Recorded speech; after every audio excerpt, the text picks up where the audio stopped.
Good morning, students. Students, in our last lecture, we had a discussion on the different wave parameters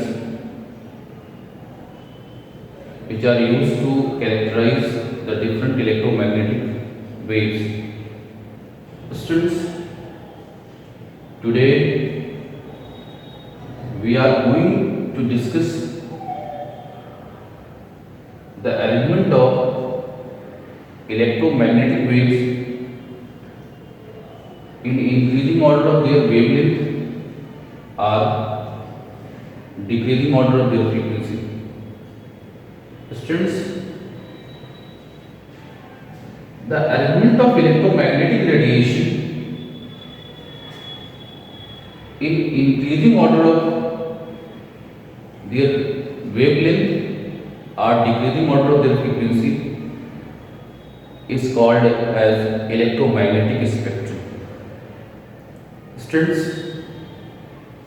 मैंने आपको एक arrangement ये दिया हुआ है जिसमें आप समझ सकते हो कि आपके जो डिफरेंट इलेक्ट्रोमैग्नेटिक रेडिएशन होती हैं, जैसे cosmic rays, gamma rays, X rays, ultraviolet rays, visible radiation,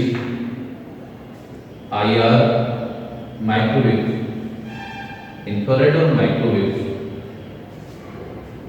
students, इनको अगर आप देख पा रहे हो तो हमने इनकी जो फ्रीक्वेंसी रेंज है, सॉरी वेवलेंथ जो रेंज है, उसको मीटर में लिखा हुआ है, तो आप समझ सकते हो जो मैक्सिमम जो रेंज की जो इलेक्ट्रोमैग्नेटिक रे है वो आपका है माइक्रोवेव, जिसकी वेवलेंथ रेंज है 1 से 1000 मीटर के बीच। 10⁻0 हमने लिखी हुई है और 10⁻3 लिखा हुआ है, मीन्स 1 और 1000 के बीच इनकी जो वेवलेंथ, मीटर के बीच इनकी वेवलेंथ। और सबसे कम रेंज की जो आपकी कम रेंज वेवलेंथ रेंज की जो इलेक्ट्रोमैग्नेटिक रेडिएशन आपके पास है वो है कॉस्मिक रेज, जिसकी जो वेवलेंथ है वो 10⁻16 मीटर से 10⁻14 मीटर के बीच की। स्टूडेंट्स, बाकी जो हमारी रेंज है इलेक्ट्रोमैग्नेटिक, उनकी जो वेवलेंथ है वो इन सबके बीच की। जैसे गामा की बात करूं तो गामा की जो वेवलेंथ रेंज है मीटर में 10⁻14 से 10 मीटर के बीच की। स्टूडेंट्स, जो हमारी एक्स रेंज है उसकी जो वेवलेंथ रेंज है 10 से 10⁻8 मीटर के बीच की। अल्ट्रावायलेट की 10⁻8 से 10⁻6 मीटर के बीच की। विजिबल लाइट की जो वेवलेंथ रेंज है मीटर में 10⁻6 से 10⁻14 मीटर के बीच की।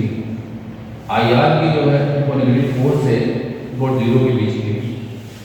स्टूडेंट्स, लाइकवाइज हमारी जो डिफरेंट कलर्स हैं हमारे वाइट लाइट स्पेक्ट्रम के, विजिबल लाइट स्पेक्ट्रम के, उनकी जो वेवलेंथ है, जैसे हम बात करें आपसे वायलेट कलर की, तो इसकी 380 ये नैनोमीटर में बेटे है, तो 380 नैनोमीटर है। जो हमारा इंडिगो है उसकी कलर है, उस कलर की जो वेवलेंथ है वो 430 नैनोमीटर है। जो ब्लू लाइट है उसकी जो वेवलेंथ है 450 है। आपकी जो ग्रीन कलर है उसकी 490 नैनोमीटर है। येलो की 590 नैनोमीटर है। ऑरेंज की 650 है नैनोमीटर। और जो मैक्सिमम जो आपकी वेवलेंथ है वो रेड कलर की है, जिसकी वैल्यू 760 नैनोमीटर के बराबर है।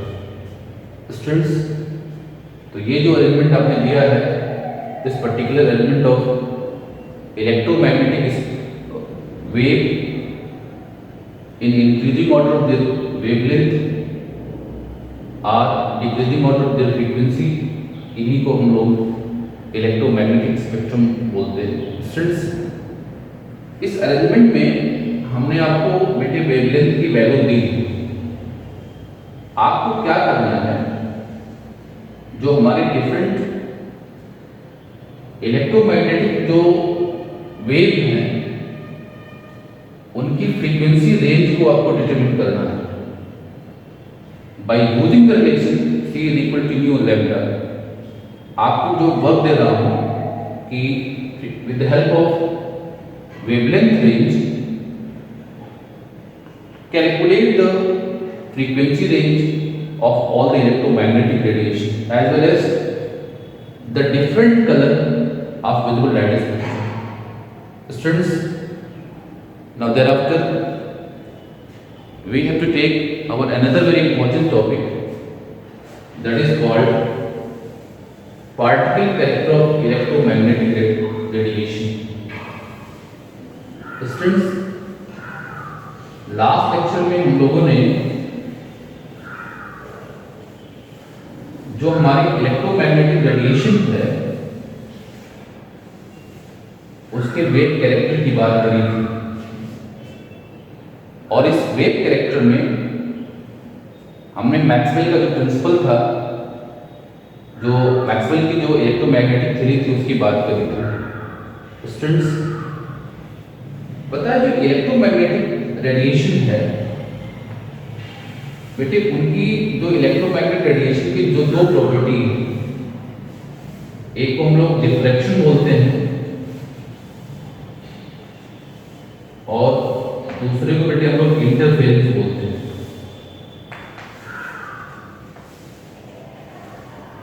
ये वेव आपके इलेक्ट्रोमैग्नेटिक रेडिएशन की वो प्रॉपर्टी है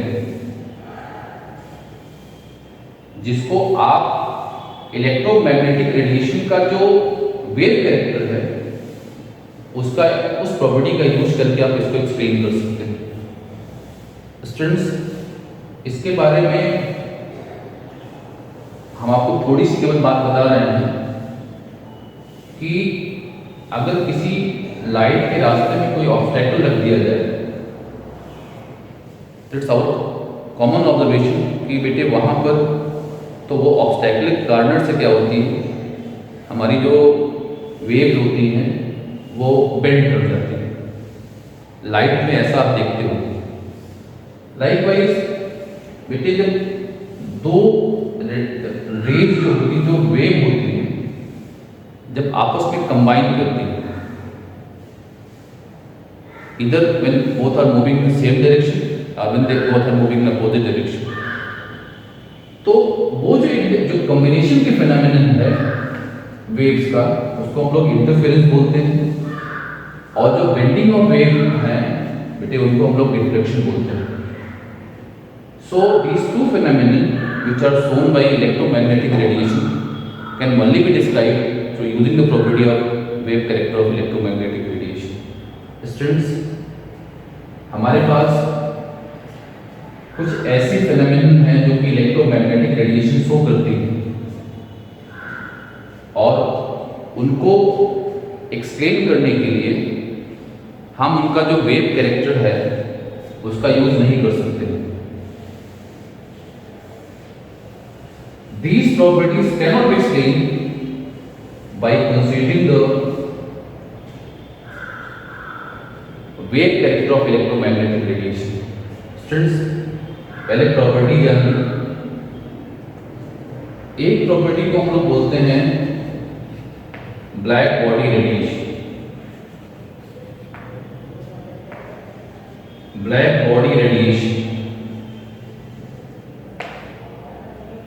दूसरे को फोटोइलेक्ट्रिक इफेक्ट,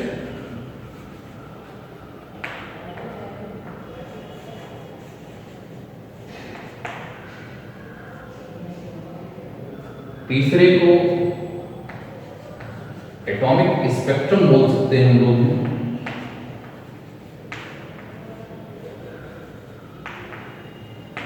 चौथे को variation of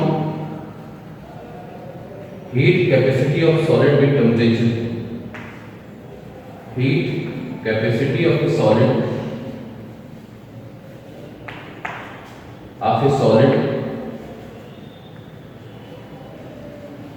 with temperature. Students, अगर आप देखा जाए तो ये चार ऐसी प्रॉपर्टी है इलेक्ट्रोमैग्नेटिक रेडिएशन की जिसको एक्सप्लेन करने के लिए we must consider the particle character of electromagnetic radiation. Students, these four properties can only be explained by considering the particle character of electromagnetic radiation. Students, अपने क्लास 11th में बेटे हमको तीन बातें करनी इलेक्ट्रोमैग्नेटिक रेडिएशन की जो थ्री प्रॉपर्टीज हैं. एक ब्लैक बॉडी रेडिएशन पे बात करनी है, एक फोटो इलेक्ट्रिक इफेक्ट पे बात करनी है, दूसरा आपका जो एटॉमिक स्पेक्ट्रा है, खासकर बेटे हाइड्रोजन एटम की बात करनी है आपको. Students, so let us first consider the black body radiation. Students, before going in detail about the black body radiation, बेटे पहले आप ये समझो कि जब किसी सरफेस पर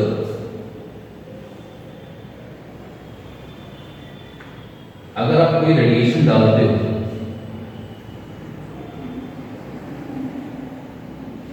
तो अगर ये सरफेस आपकी रेस के कंपैरिजन में लो टेम्परेचर पर है तो यूजुअली क्या देखने को मिलता है कि जो रेडिएशन आप इंसिडेंट करा रहे हो उसमें से उसका कुछ पार्ट सरफेस एब्जॉर्ब कर लेता है, कुछ आपका रिफ्लेक्ट कर देता है और कुछ आपको ट्रांसमिट कर देता है. These are the usual phenomena which take place when a ray incident on a surface. Students, तो किसी सरफेस पर जो आपकी रे आती है उसका कितना पार्ट एब्जॉर्ब होगा, कितना एमिट होगा या कितना ट्रांसमिट होगा, ये इस बात पे डिपेंड करेगा कि सरफेस का नेचर कैसा है. स्टूडेंट्स, कहीं अगर आप पॉलिश सरफेस ले लेंगे तो वहां पर क्या होगा, बड़ा थोड़ा वहाँ पर एब्जॉर्प्शन होगा या बिल्कुल नहीं हो सकता है. मेजॉरिटी ऑफ पार्ट ऑफ जो रेडिएशन है वो रिफ्लेक्ट हो जाएगी. स्टूडेंट्स, और इसी तरह से आज सरफेस का नेचर आप बदलते जाएंगे तो एक सिचुएशन ये आएगी कि कहीं एब्जॉर्प्शन काफ़ी ज़्यादा हो जाएगा और बेटे यहाँ पर रिफ्लेक्शन और जो ट्रांसमिशन है उसका परसेंटेज काफ़ी कम हो जाएगा. स्टूडेंट्स, लेकिन हमारे पास एक ऐसी बॉडी है, आप एक हाइपोथेटिकल बॉडी के बारे में इमेजिन करिए कि आप जितनी रेडिएशन डालिए वो बॉडी क्या करे, वो सारी रेडिएशन को एब्जॉर्ब कर ले और अगर वो सारी रेडिएशन को एब्जॉर्ब कर लेगी पक्का है जो वो रेडिएशन रिफ्लेक्ट करेगी वो भी जीरो होगा, जो ट्रांसमिट करेगी वो भी जीरो होगा. तो percentage of reflected as well as the transmitted radiation should be zero if the percentage of absorption is 100%. Students, ऐसी जो हाइपोथेटिकल बॉडीज हैं जो उनके ऊपर जो भी रेडिएशन अगर आप इंसिडेंट कराते हो उसका कंप्लीट अगर एब्जॉर्प्शन कर लेते हो तो ऐसी बॉडी को हम लोग बेटे ब्लैक बॉडी बोलते हैं. Such body is also called as the black body. But students,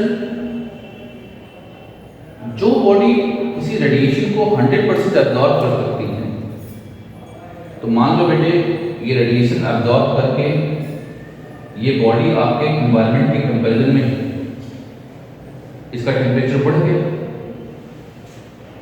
ये हाई टेम्परेचर पर हो गई, तो इसकी टेंडेंसी, स्पॉन्टेनियस टेंडेंसी क्या होती है कि जब ये हीट हो जाएगी एनवायरनमेंट के कंपैरिजन में, इसका टेम्परेचर हायर हो जाएगा, तो ये जो अपना जो रेडिएशन है इसको क्या करेगी, ये एमिट करना शुरू कर देगी।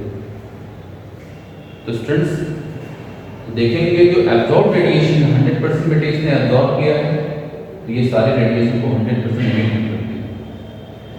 तो आप कर सकते हो ए hypothetical body which can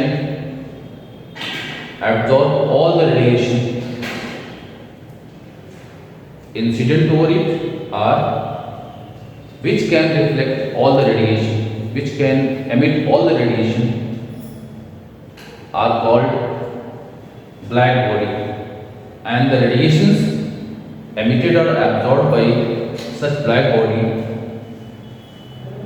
are called as black body radiation. Students, हम लोग जो बात करना चाह रहे हैं आपसे, देखने में क्या मिलता है कि जो ब्लैक बॉडी रेडिएशन एमिट करती है या तो एब्जॉर्ब करती है, उसकी जो इंटेंसिटी होती है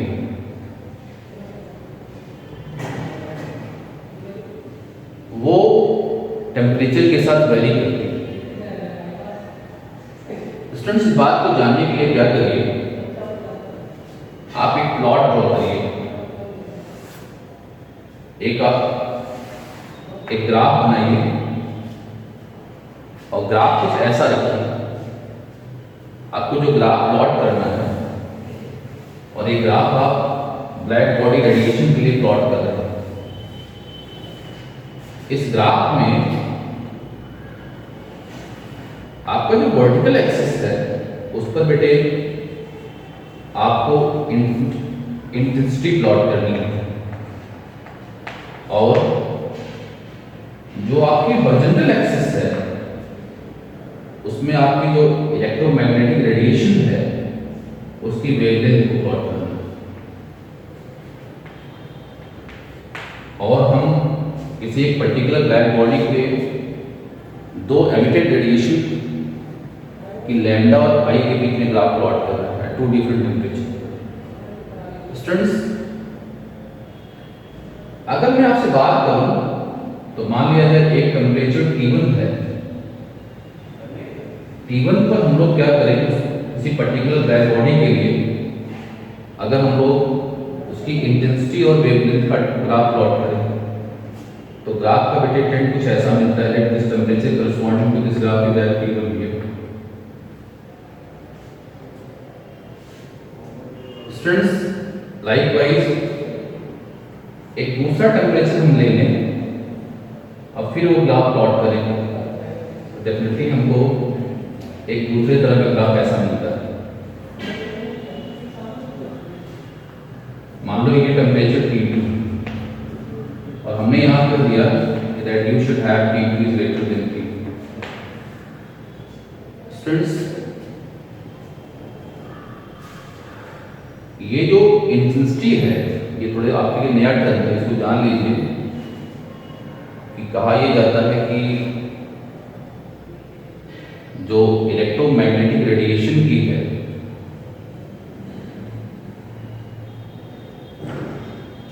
की एनर्जी जो कि किसी एक पर्टिकुलर एरिया से यूनिट टाइम में ट्रांसमिट होती है, एमिट होती है,